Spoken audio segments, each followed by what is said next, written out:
आप सभी कैसे हैं? अच्छे हैं? ठीक ठाक? तो दोस्तों आज हम लोग बात करने चल रहे हैं। पहली बात सेल, किसकी बात करने चल रहे हैं? सेल की। इलेक्ट्रोकेमिस्ट्री की इस वीडियो में हम लोग बात करेंगे वैद्युत सेल की। किसकी? इलेक्ट्रोकेमिस्ट्री है वैद्युत रसायन। इसके अंतर्गत हम लोग बात करने चल रहे हैं सेल की। तो सबसे पहली बात है प्राथमिक सेल की। प्राथमिक सेल, जैसा कि पहले वाले वीडियो में हम लोग जान चुके हैं प्राथमिक सेल क्या होता है। ऐसा सेल जिसमें रासायनिक ऊर्जा विद्युत ऊर्जा में परिवर्तित हो जाती है। ये सेल दोबारा चार्ज नहीं किए जा सकते हैं, प्राथमिक सेल कहलाता है। प्राथमिक सेल को गैल्वेनिक सेल,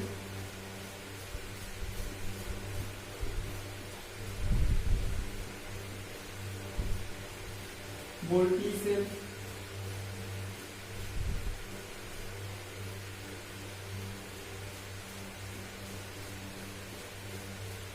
प्राथमिक सेल को गैल्वेनिक सेल, वोल्टी सेल भी कहते हैं।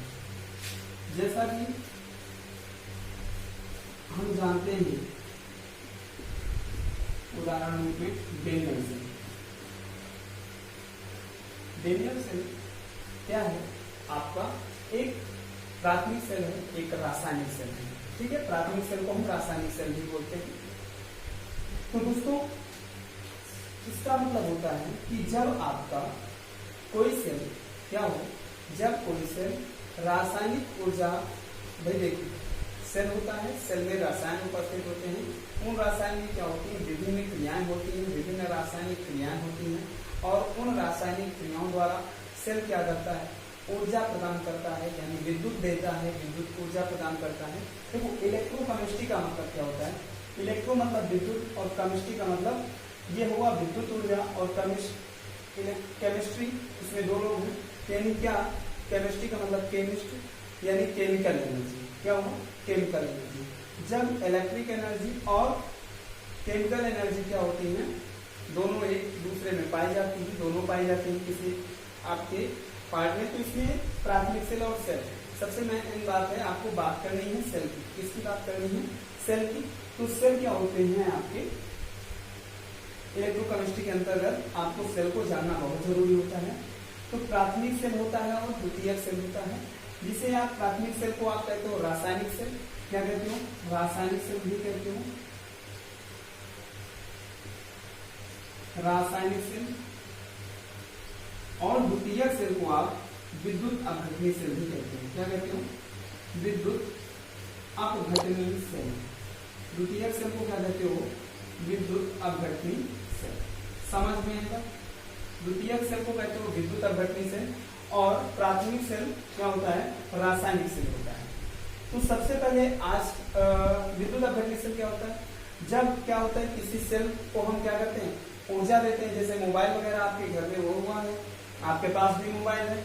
आप मोबाइल में क्या करते हैं? मोबाइल को पहले चार्ज करते हैं, वो चार्ज होता है, फिर क्या होता है? पहले उसमें क्रियाएं होती हैं, यानी चार्जिंग द्वारा क्रियाएं होती है, फिर उसके रासायनिक ऊर्जा में क्रियाएं होती हैं, यानी उसके भीतर भरे द्रव में क्या होती है? रासायनिक क्रियाएं होती हैं और फिर वो रासायनिक क्रियाएं क्या करती हैं? आपको इलेक्ट्रिक करंट दे देती हैं, यानी इलेक्ट्रिक एनर्जी दे देती हैं। तो ये होता है विद्युत अपघटनी सेल। विद्युत अपघटनी सेल को बार बार चार्ज किया जा सकता है और प्राथमिक सेल को, रासायनिक सेल को चार्ज नहीं किया जा सकता है। एक बार चार्ज कर देंगे तो उसमें क्रियाएं जब तक होती रहती है तब तक वो सेल क्या करता रहता है? एनर्जी देता रहता है, यानी विद्युत ऊर्जा देता रहता है और उसके बाद फिर वो ऊर्जा देना बंद कर देता है। ठीक है। और विद्युत अपघटनी सेल में क्या होता है? ऐसा नहीं होता है। विद्युत अपघटनी सेल क्या होता है? बराबर काम करता रहता है, यानी इसको चार्ज करते रहते हैं। डिस्चार्ज होता है, फिर चार्ज होता है, फिर डिस्चार्ज होता है। पहले हम उसे क्या करते हैं? विद्युत ऊर्जा देते हैं और विद्युत ऊर्जा देने के बाद वो क्या करता है? विद्युत ऊर्जा पाके उसमें क्या होता है? उपस्थित रासायन में परिवर्तन होने लगता है और उसमें उपस्थित रासायन में परिवर्तन के कारण उसमें एक ऊर्जा उत्पन्न होती है, जिसे क्या कहते हैं? विद्युत ऊर्जा कहते हैं। वो विद्युत ऊर्जा प्रोड्यूस कर देता है, निकाल देता है। आज हम लोग बात करेंगे एक इम्पोर्टेंट टॉपिक पर, डेनियल सेल के बारे में। किसके बारे में? डेनियल सेल के बारे में। ठीक है ना बेटा? चलिए, समझ में आया? ठीक है, चलिए देखिए, डेनियल सेल के लिए आपको समझना है दो चीजें। सबसे पहली बात, सेल होता है, कोई भी सेल होता है, सेल में इलेक्ट्रोड होते हैं। क्या होते हैं? कोई भी सेल होता है, सेल में इलेक्ट्रोड होते हैं।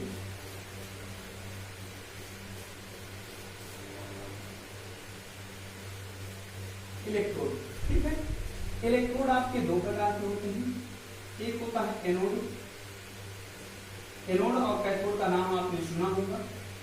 एक होता है कैथोड,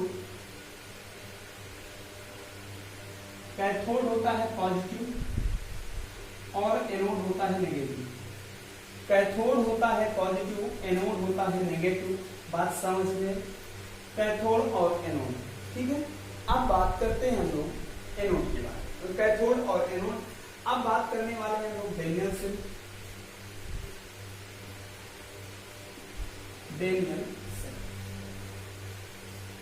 डेनियल सेल के लिए आपको कुछ बातें ध्यान रखनी है जो मैं आपको बताने चल रहा हूं। इन बातों को आप ध्यान रखेंगे और समझेंगे, इसके बाद में इसका यूज अभी बताऊंगा। लोड, क्या याद रखना है? लोड, क्या याद रखना है आपको? लोड, यानी लोड एल का मीन्स होता है लेफ्ट, ओ का मतलब ऑक्सीडेशन, यानी लेफ्ट वाले का क्या होगा? ऑक्सीडेशन होगा। क्या होगा? ऑक्सीडेशन, ठीक है। और ए क्या है? एनोड, यानी जिसका ऑक्सीडेशन होगा वो क्या होगा? एनोड होगा। और इस पे जो चार्ज होगा वो कैसा होगा? नेगेटिव होगा। कैसा होगा? नेगेटिव होगा, ठीक है। इसके जस्ट विपरीत आपको याद रखना है, right, R means that right, ठीक है।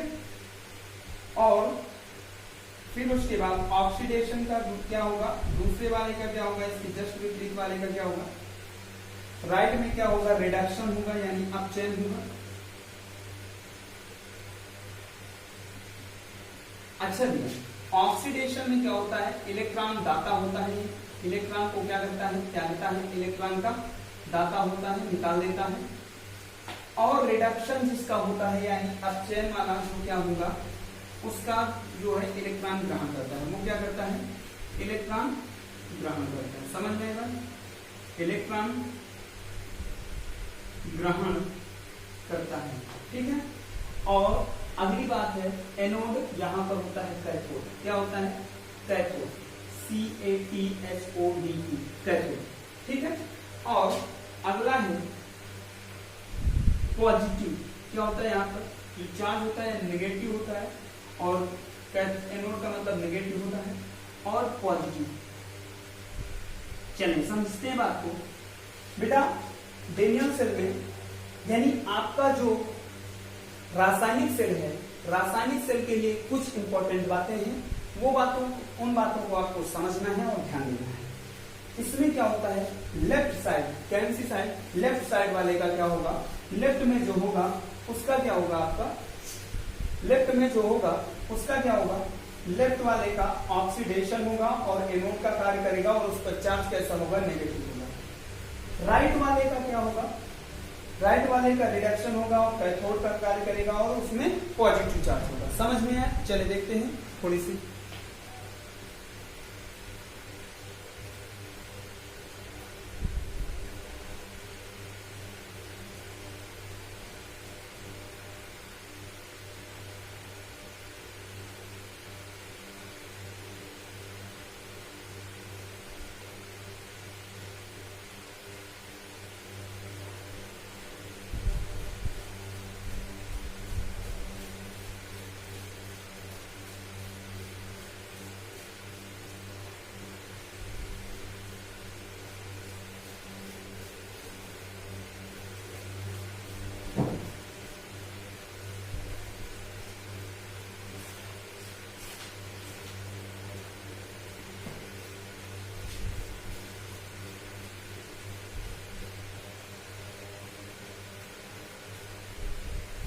चलिए समझ लिए।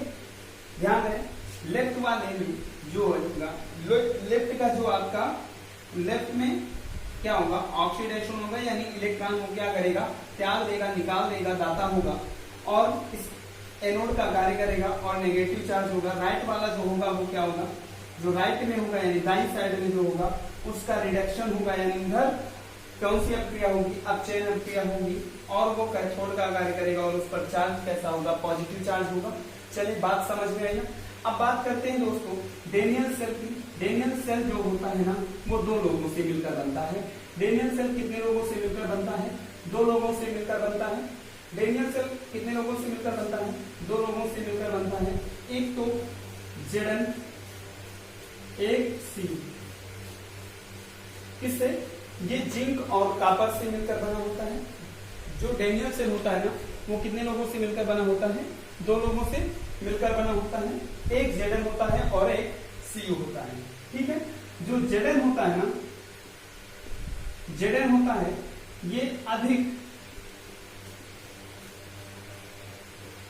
Zn क्या है, ये अधिक अपक्रियाशील होती है।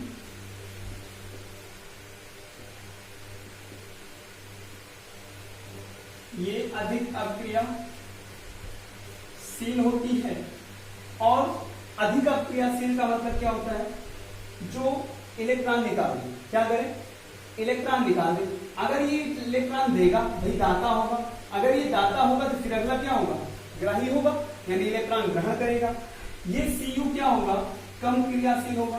कम क्रियाशील का मतलब क्या होगा, जो Zn है वो अधिक क्रियाशील है Cu से, तो Zn क्या करेगा, इलेक्ट्रॉन निकाल के Cu को दे देगा, यानी Zn इलेक्ट्रॉन का दाता है और Cu इलेक्ट्रॉन का क्या है, ग्राही है, इलेक्ट्रॉन को एक्सेप्ट करने वाला है। ये डोनेटर है और ये एक्सेप्टर है। समझ में आया बात। तो Zn क्या है, अधिक अपक्रियाशील होती है और Cu क्या होती है, कम क्रियाशील होती है। क्या होती है, कम क्रियाशील होती है। समझ में आएगा। चलो Zn जो होता है क्या है, Zn क्या होता है, इलेक्ट्रॉन दाता। मैंने बताया कि जो लेफ्ट में होगा उसका ऑक्सीडेशन होगा, यानी वो इलेक्ट्रॉन क्या करेगा, देगा, क्या करेगा, इलेक्ट्रॉन देगा। Zn क्या होगा, इलेक्ट्रॉन देगा और Cu क्या होगा, इलेक्ट्रॉन ग्रहण करेगा।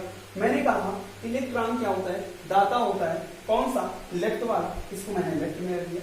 और Cu क्या होगा, ये इलेक्ट्रॉन क्या है, ग्राही है, ये इलेक्ट्रॉन का ग्राही होगा यानी एक्सेप्टर होगा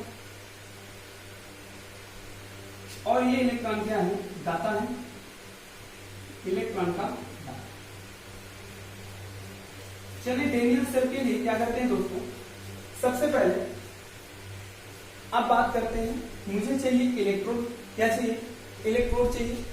इलेक्ट्रोड चाहिए तो कैसे मिलेगा, समझे बात। किसी का इलेक्ट्रोड प्राप्त करने के लिए, किसी का इलेक्ट्रोड प्राप्त करने के लिए उसको क्या करना है, किसी धातु का इलेक्ट्रोड आपको प्राप्त करना है तो उसका इलेक्ट्रोड प्राप्त करने के लिए उस धातु को क्या करना है, उस धातु को उसी धातु के लवण के विलयन में डुबो देने पर क्या कर होता है, आपको इलेक्ट्रोड बनता है। क्या बनता है, इलेक्ट्रोड बनता है। इलेक्ट्रोड कैसे प्राप्त होता है, किसी धातु को उसी धातु के लवण के विलयन में डुबो देने पर क्या बनता है, आपके पास इलेक्ट्रोड बनता है। ठीक है, चलिए सपोज इलेक्ट्रोड प्राप्त करना है,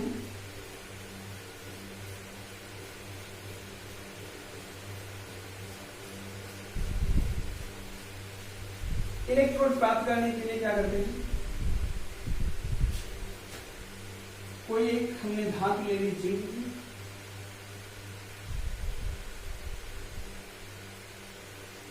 जिंक की मैंने एक छड़ ले ली। क्या ले ली, छड़ ले ली।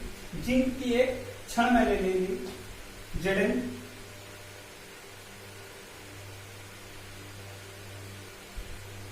ये क्या है आपके पास, Zn की छड़। ये जिंक की छड़ है। अब इसको मैंने क्या किया, इसका इलेक्ट्रोड बनाना है। तो इलेक्ट्रोड बनाने के लिए क्या किया, मैंने इसको इसी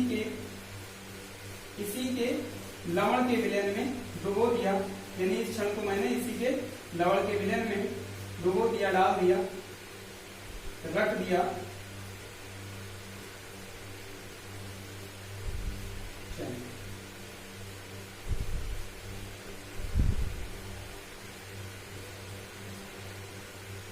चलिए अब मैंने जिंक की छड़ को इसी धातु के लवण के विलयन में डुबो दिया।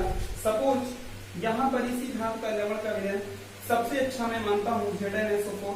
चलो मेरे को तो अच्छा लगा ZnSO4, आप जो भी चाहें बोल सकते हैं। ZnSO4 मैंने ले लिया, जिंक सल्फेट ले लिया, ठीक है। सबसे अच्छा इसका मैंने एक्वस सॉल्यूशन ले लिया ZnSO4। अब मैंने इसको क्या किया, इस धातु के लवण के विलयन में डुबो दिया।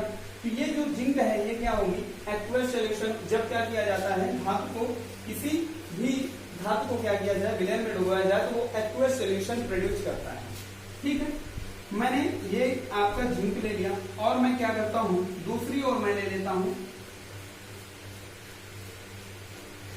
कापर, तांबा।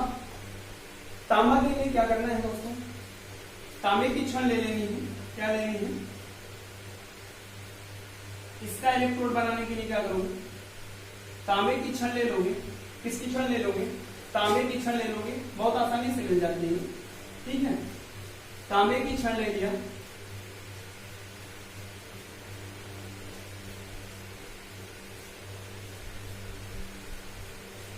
इस तांबे की छड़ को मैंने क्या किया, तांबे के लवण के विलयन में डुबो दिया। सपोज ये तांबे का लवण का विलयन जो है वो आपके पास क्या है, CuSO4 है, कॉपर सल्फेट है, ठीक है। क्या हो गया, कॉपर सल्फेट हो गया। देखते हैं दिख रहा है, चल दिख रहा है, CuSO4 हो गया। अब दोस्तों इलेक्ट्रोड बनाना है, करते क्या है, इन दोनों क्षणों को 0 गैल्वेनीमीटर के द्वारा जोड़ देते हैं।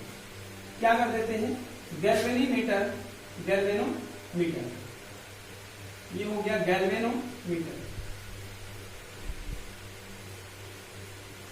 गैल्वेनोमीटर के द्वारा इन दोनों सेलों को मैंने जोड़ दिया।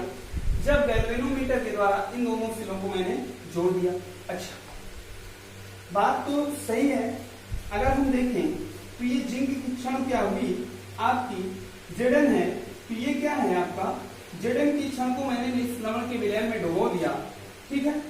अच्छा ये इलेक्ट्रॉन दाता है, सपोज यहां से इलेक्ट्रॉन निकले, यहां से इलेक्ट्रॉन निकले दिया, निकले और यहां जा रहे हैं, ठीक है।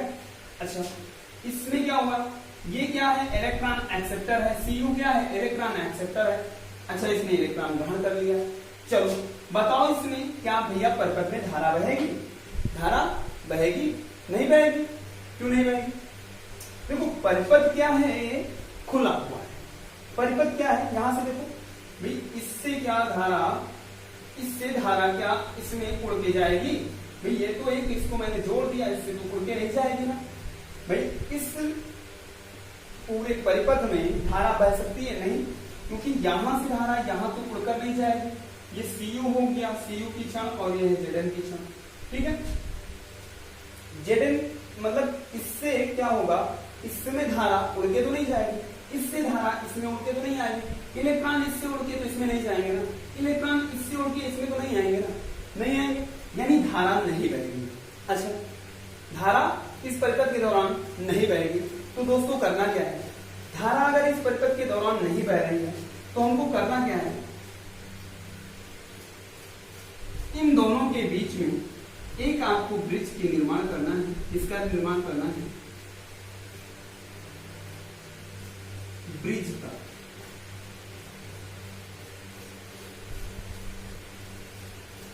ठीक है।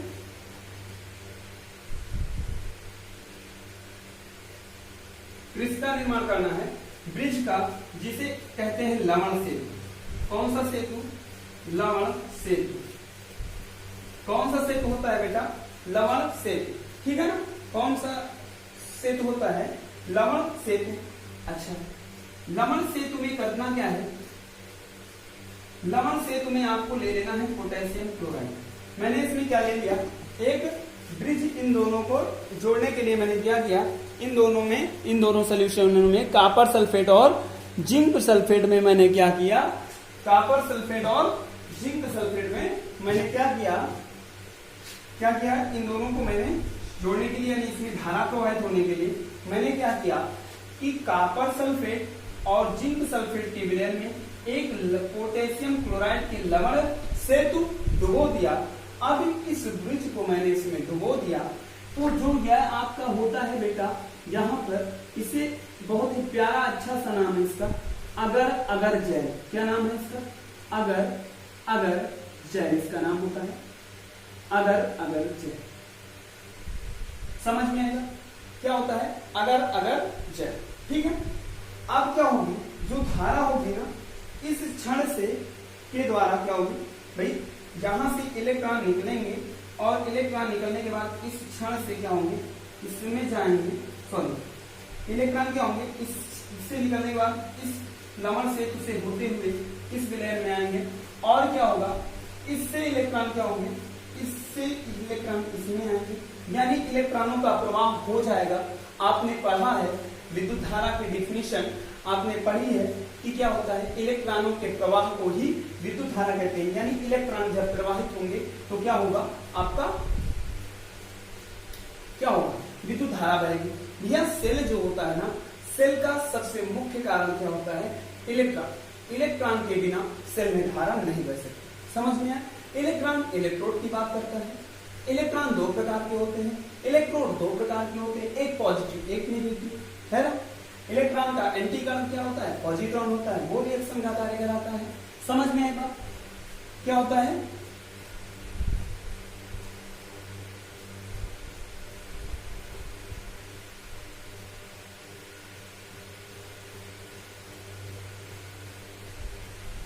चलिए समझ में आया।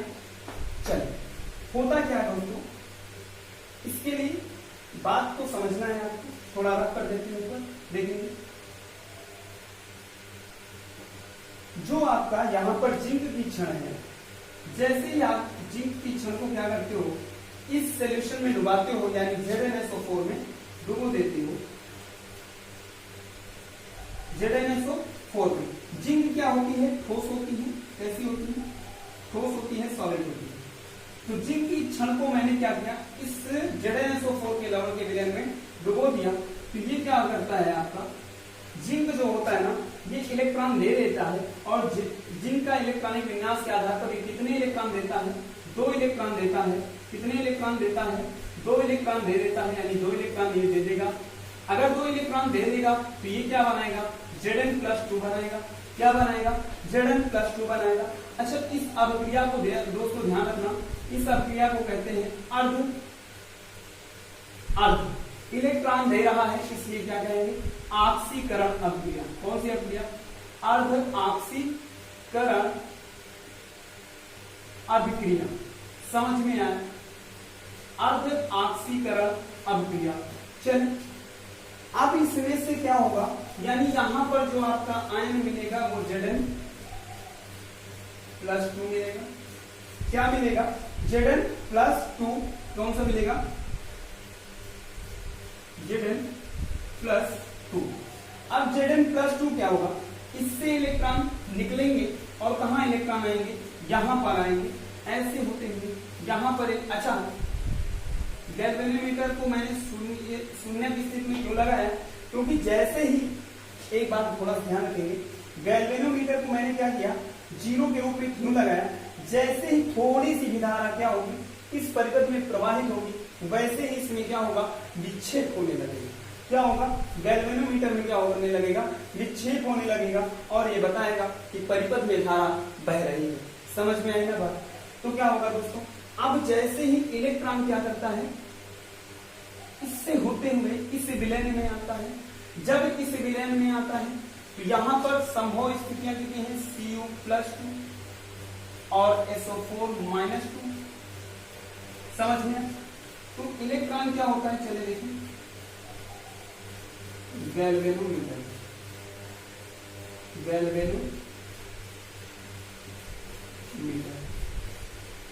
इससे इलेक्ट्रॉन निकलता है कितने इलेक्ट्रॉन निकलते हैं, 2e माइनस निकलते हैं। और यहाँ पर क्या करना चाहते हैं, ये एंट्री करना चाहते हैं, ये 2e माइनस क्या होंगे, यहाँ पर एंट्री करेंगे इस विलेन में, तो ये 2e माइनस किसके साथ जाएगा, ये SO4 माइनस 2 है और Cu प्लस 2 है। ये इलेक्ट्रॉन क्या है, इसके पास माइनस है और इसके पास प्लस है, यानी ये माइनस है तो ये क्या होगा, माइनस हमेशा प्लस के साथ जाता है। समझ में आई ना बात, तो माइनस हमेशा क्या करता है, प्लस के साथ ही जाता है।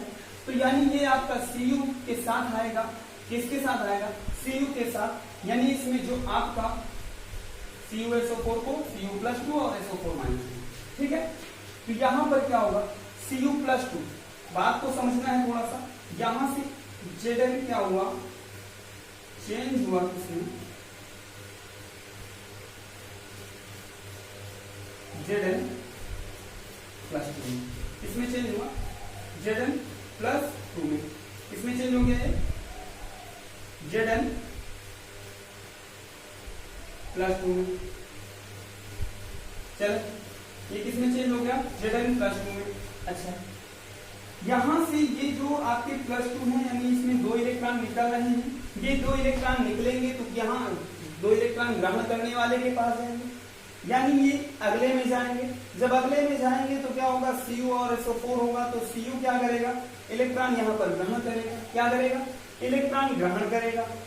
ऐसे ये क्या करेगा, Cu जो है इलेक्ट्रॉन ले रहा है, क्या कर रहा है, इलेक्ट्रॉन ले रहा है। कैसे ले रहा है,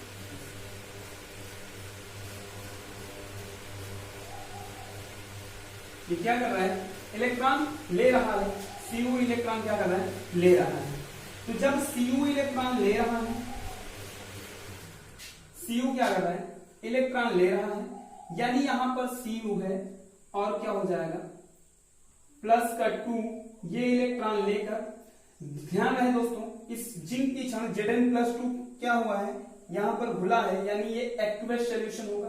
कैसा सॉल्यूशन होगा, एक्वियस सॉल्यूशन, क्योंकि ये विलेन में घुल रहा है, मिल रहा है Zn प्लस 2, तो एक्वियस सॉल्यूशन, यानी ये क्या होगा, Cu प्लस 2, ये भी विलेन में घुला हुआ है, यानी ये भी एक्वियस सॉल्यूशन होगा, ठीक है। प्लस इसमें क्या होंगे, 2 इलेक्ट्रॉन इससे निकले हैं, तो 2 इलेक्ट्रॉन इसमें क्या करेंगे, एंट्री करेंगे, प्रवेश करेंगे, plus 2e minus, plus 2e minus हो जाएगा, यानी ये क्या बनाएगा, कॉपर का ठोस बना लेगा, यानी कॉपर की छड़ बन जाएगी। Clear, Cu solid. ये क्या होगी आपकी अर्ध अपचयन अभिक्रिया। कौन सी अभिक्रिया, अर्ध अपचयन अभिक्रिया। समझ में है, अर्ध अपचयन अभिक्रिया। इतनी बातें क्लियर, समझ में है ना। चलिए और बातें को समझते हैं दोस्तों। इन दोनों रिएक्शनों को याद रखना है, ठीक है। अब क्या करते हैं, ठीक, अब आपके पास जो है, इसमें देखें तो इससे इलेक्ट्रॉन क्या हो रहे हैं, इससे इलेक्ट्रॉन निकल रहे हैं, क्या हो रहे हैं, इलेक्ट्रॉन निकल रहे हैं, तो ये जिंक की क्षण क्या होती जाएगी दोस्तों, इससे इलेक्ट्रॉन निकल रहे हैं तो ये क्या होगी, धीरे धीरे पतली होती जाएगी।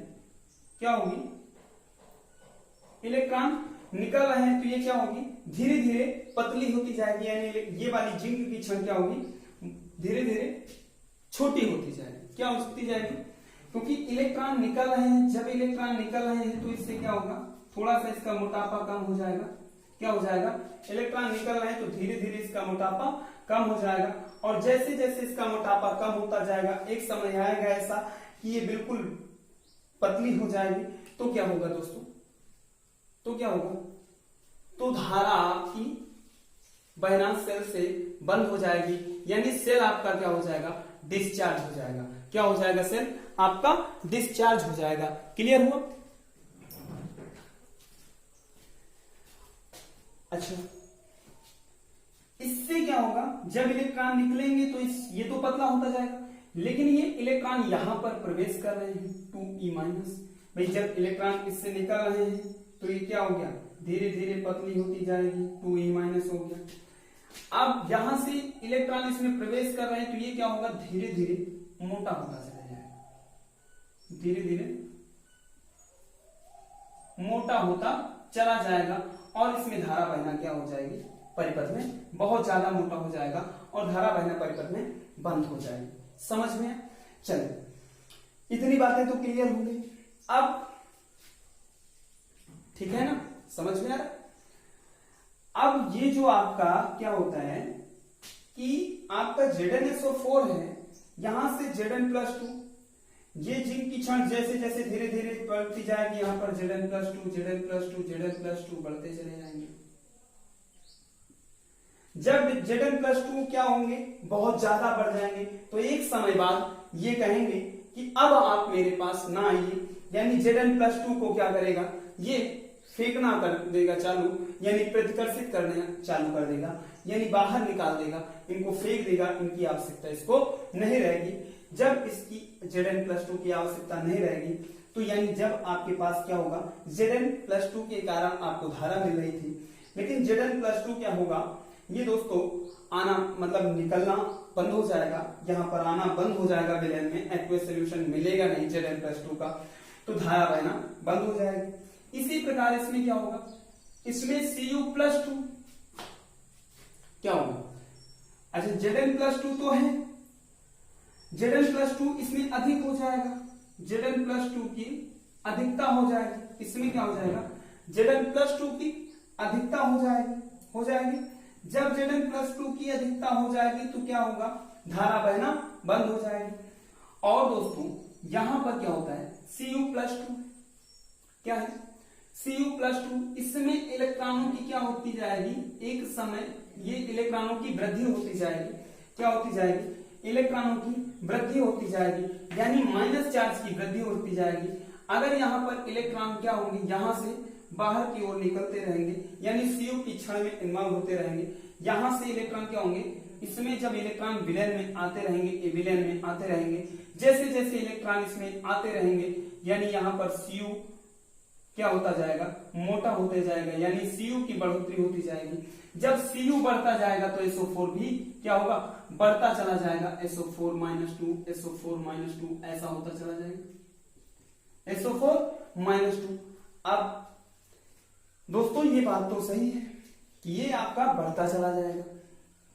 जब SO4-2 आपका बढ़ता चला जाएगा तो काम चालू होता है लवण सेतु का।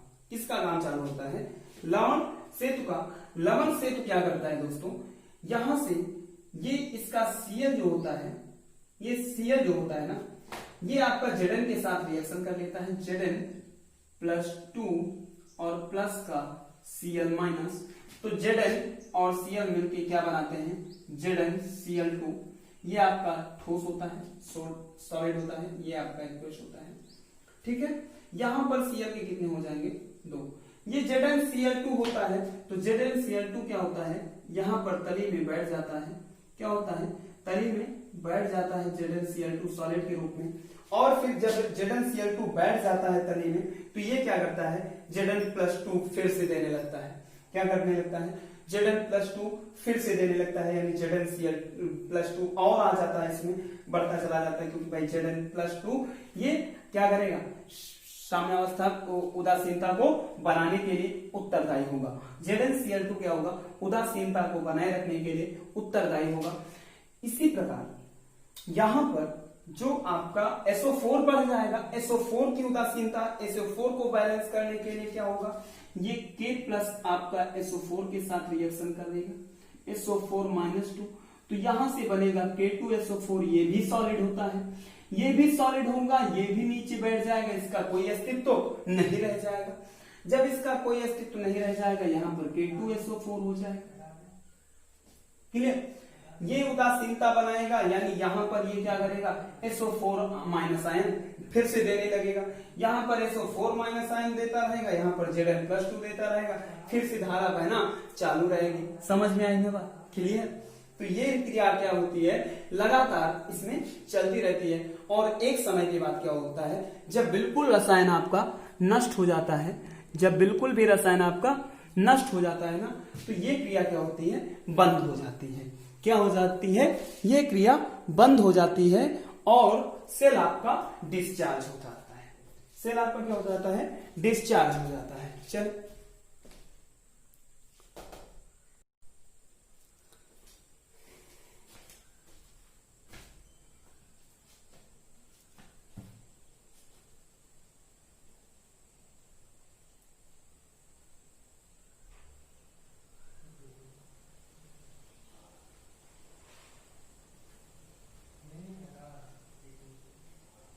समझ में आया? जैसे जैसे जिंक की क्षण से क्या होगा, जिंक बाहर निकलता जाएगा यानी Zn+2 बनाता जाएगा, या वैसे वैसे जिंक की क्षण क्या होती जाएगी, पतली होती जाएगी।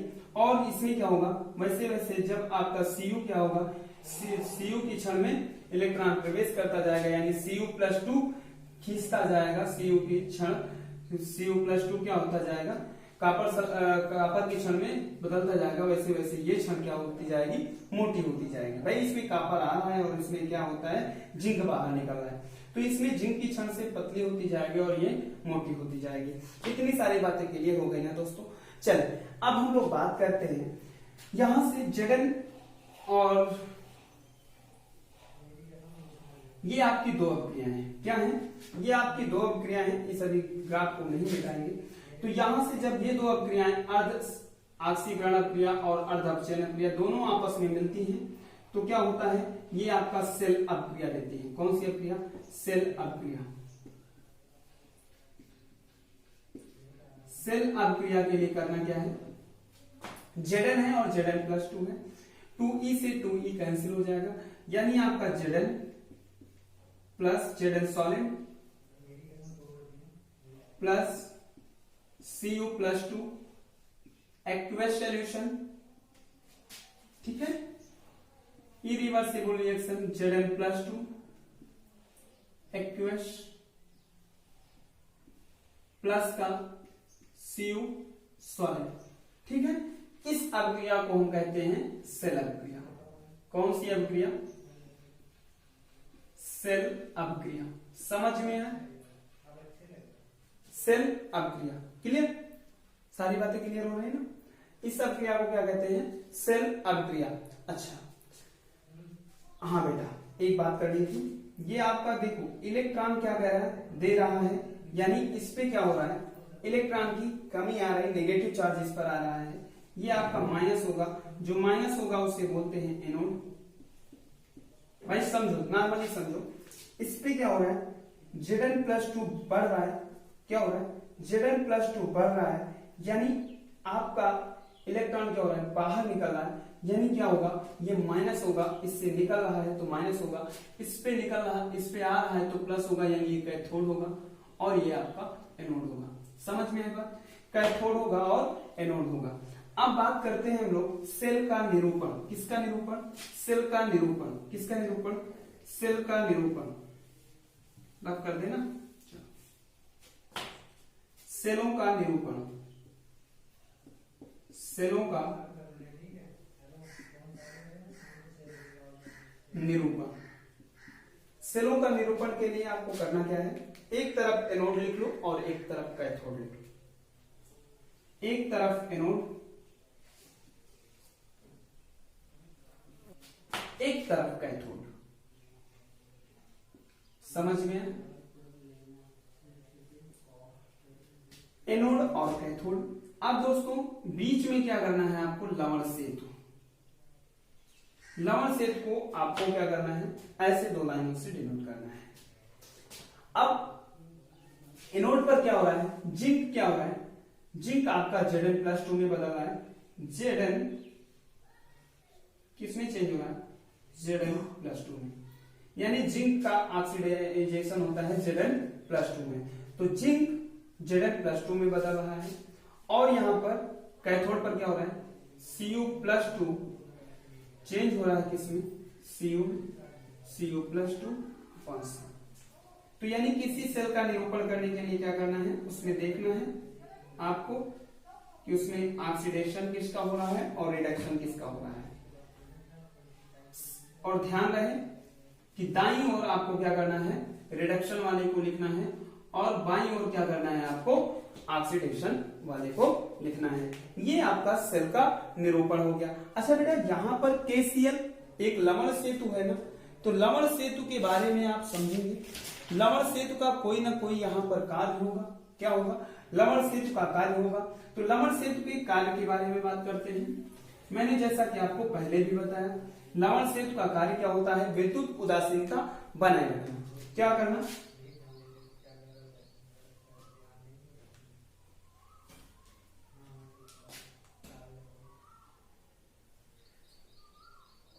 लवण सेतु क्या करता है? लवण सेतु के कार्य, लवण सेतु के कार्य क्या होते हैं? देखिए मैंने बताया कि क्या होता है, इसमें Zn+2 बढ़ता रहता है जिंक वाले क्षण में। इसमें Zn क्या होता है? +2 बढ़ता रहता है और इसको संतुष्ट करने के लिए, सेटिस्फाइड करने के लिए, पहली बात समझे, पहला काम क्या करता है? ये परिपथ को पूर्ण कराता है तभी धारा बहती है। परिपथ को पूर्ण करने में, क्या करने में? परिपथ को पूर्ण करने में खुले परिपथ में धारा नहीं बहती है, इसलिए परिपथ को बंद कर देता है। परिपथ को पूर्ण करना। दूसरा काम क्या है इसका? Zn+2 बढ़ रहा था इसमें, और ये क्या होता है? इलेक्ट्रॉन बढ़ाते बढ़ाते इसमें SO4-2 बढ़ रहा था। कौन सा बढ़ रहा था? SO4-2 बढ़ रहा था। इसको संतुष्ट कराने के लिए इसने क्या किया? Cl से रिएक्शन कर लिया, Zn प्लस Cl- यानी 2Cl- irreversible reaction sign, ZnCl2 solid हो गया, ठीक है। और भाई लवण सेतु होता है KCl, तो यहां से अगले में SO4 की बढ़ोतरी हो रही थी, ये इसके क्या करेगा? K से रिएक्शन करेगा, यानी K प्लस होता है और प्लस SO4-2, यानी आपका क्या बन जाएगा? K2SO4। क्या बन जाएगा? K2SO4। समझ में आया? ये भी सॉलिड हो जाता है, ये दोनों तली में बैठ जाते हैं और लगातार इस वाले सेल में क्या होता है? Zn+2 फिर से बनने लगता है, और क्या होता है? इसमें SO4-2 फिर से बनने लगता है ना। तो यानी ये क्या करता है? वैद्युत उदासीनता बनाए रखता है, वैद्युत उदासीनता बनाए रखता है। ओके गाइस, तो आई होप आपको सारी बातें क्लियर हुई होंगी और आपको वीडियो पसंद आया होगा। तो दोस्तों, यदि आपको वीडियो पसंद आया है तो वीडियो को लाइक करें और चैनल को सब्सक्राइब करें। Thanks for watching, please subscribe and press the bell icon for the notification. Okay guys, all the best, bye bye, see you, take care.